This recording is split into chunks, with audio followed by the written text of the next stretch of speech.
hozir bitta turk mendan qatlisan deb so'radi. O'zbekistonlikman desam agar 67 yoshli onamga o'zbek ayol boquvchisini qidiryotgandim. U bironta tanishing yo'qmi, ish qidiryotgan dedi. Yo'q, men unaqa tanishim yo'q deb qo'ydim. Keyin gap bilan suhbat bilan bo'lib menga aytibdi.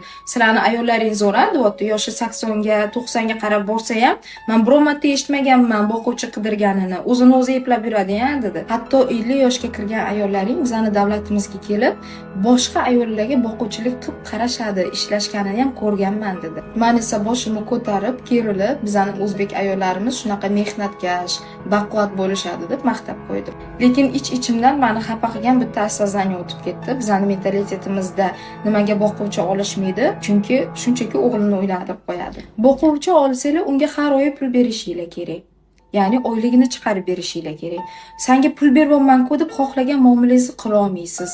Baqira olmaysiz, so'ka olmaysiz, minnat qila olmaysiz. Aks holda sen ishingni olasan deb chiqib ketadi. Vazifasida bo'lmagan ishni buyura olmaysiz. Shuning uchun eng budjetli variant kelin.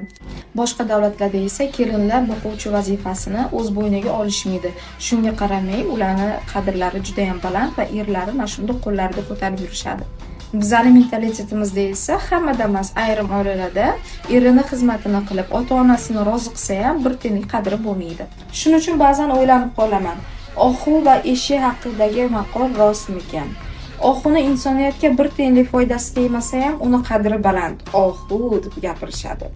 Lekin eshak qancha xizmat qilsa ham, qancha mehnat qilsa ham bir tiyinlik hurmati ham yo'q, qadri ham yo'q.